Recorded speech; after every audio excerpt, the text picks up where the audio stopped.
Sœurs et frères dans le Christ, paix, joie, grâce, amour à chacun et à chacune de vous au nom de notre Seigneur Jésus-Christ en ce dimanche de la 14e semaine du temps ordinaire. Si je vous pose la question aujourd'hui, est-ce que vous vous définiriez comme des personnes pacifiques, dont la présence inspire la paix et porte la paix, ou qui recherchent la paix là où elles sont? Êtes-vous une personne pacifique? Faites l'expériment un peu de vous défier et de demander aux personnes autour de vous, est-ce que vous me voyez comme une personne pacifique? Est-ce que je suis une personne qui recherche, qui se bat et qui travaille pour que se comporte de telle manière que la paix règne à tous les niveaux? Pourquoi cela? Parce que l'évangile d'aujourd'hui nous permet de comprendre, Jésus nous indique quelle est la route de vie, comment vivre notre cheminement de vie. Il envoie les 72 disciples, apôtres, les 72 disciples, annoncer, préparer sa venue et son passage, être les témoins de son passage. Et il nous donne un certain nombre de règles, un certain nombre de recommandations à suivre, qui sont intéressantes, que nous pouvons regarder aussi pour notre vie.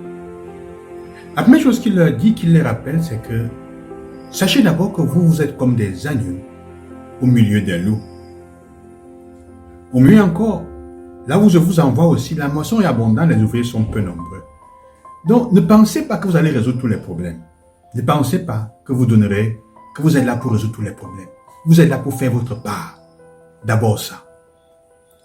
Vous êtes comme des agneaux au milieu des loups. Sachez donc que on va vous combattre. Vous êtes en danger aussi.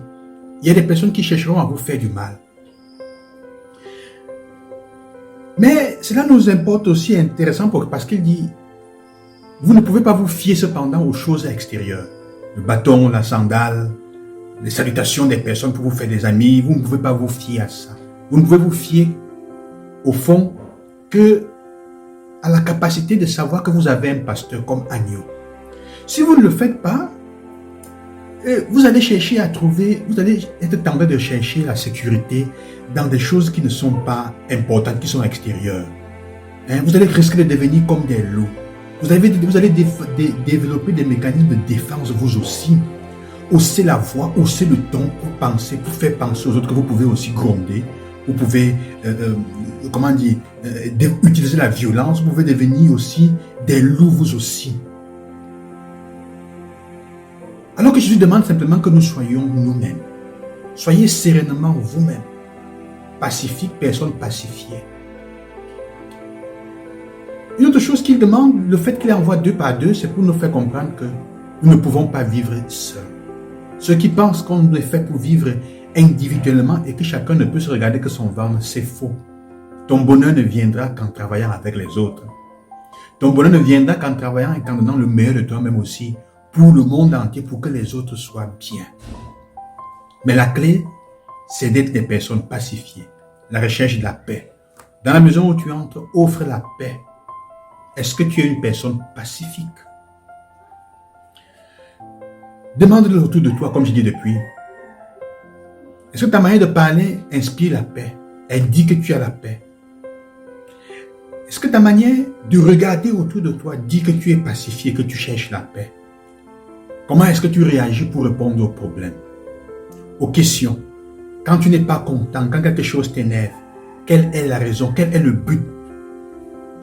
Parce que c'est ça, offrir la paix aux personnes, ça veut dire quel est le but pour lequel je me meus, pour lequel je me suis orienté, mon but. Ce n'est pas extérieur à toi. C'est pour ça qu'il dirait, ne vous réjouissez pas parce que vous avez, vous avez le pouvoir sur le démon et qu'ils réagissent en votre nom, ce qui est possible à tout chrétien. Comme chrétiens, par notre baptême, nous pouvons commander au malin, au mal, et il obéit. Mais il dit, parce que vos noms sont inscrits au ciel. Ça veut dire pour le fait que vous êtes fils et filles de Dieu, ça c'est votre assurance. Ça c'est la clé pour pouvoir marcher et avoir autorité sur tout autour de vous. La conscience que nous appartenons à Dieu, que nos noms sont écrits dans le livre de vie. Évidemment, cela fait qu'on peut faire tout ce qu'on veut avec joie et même notre agir et notre travail, le travail que nous faisons, s'il a l'empreinte de vouloir offrir et établir la paix là où nous trouvons, il va porter du fruit. Alors donc c'est ça que nous sommes appelés. La question est celle-là. Est-ce que nous sommes des personnes pacifiques? C'est pour moi la clé fondamentale. Est-ce que ton agir, ta manière de penser, de voir les choses est inspirée par ce désir, par cette dimension de Jésus qui envoie offrir la paix avec sérénité, en étant soi-même, en sachant que tu ne peux pas résoudre tous les problèmes du monde entier, mais tu peux faire simplement ta part. Est-ce que tu fais simplement ta part pour qu'autour de toi la paix règne? Il ne faut pas penser que la guerre arrive en Ukraine simplement parce que les commanditaires sont très loin de nous. La guerre de l'Ukraine a des conséquences aussi dans ma manière d'agir. Est-ce que le monde autour de moi, ma maison, mes amitiés, est-ce que j'offre la paix? Et il ajoute, sachez aussi que vous pouvez offrir la paix et on la refuse.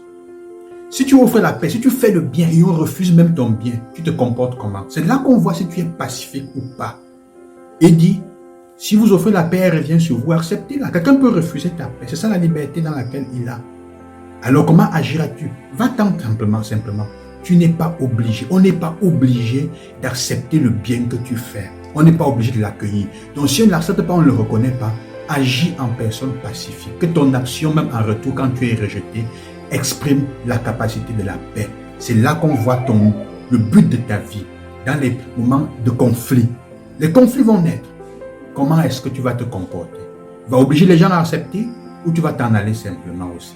Ce sont tous des critères. C'est pour ça que Jésus dit, faites attention. Réjouissez-vous quand vous vous rendez compte que votre identité, vous agissez selon votre identité, fils et de fille de Dieu, dont le nom est écrit, inscrit dans le livre de vie. Parce qu'il va arriver que des personnes refusent. Il va arriver que vous n'ayez pas toujours du succès, même quand vous faites du bien. Ça arrive souvent. Combien de fois j'écoute des personnes dire, mon père, j'ai donné le meilleur de moi, mais on ne le reconnaît pas. Ça ne fait rien. Quel est ton but? Jésus dit, la paix. Personne pacifique. Que le Seigneur vous accompagne et qu'il vous aide dans ce processus et qu'il vous donne d'être des personnes pacifiées et pacifiques. À demain, bonne semaine et que Dieu vous bénisse.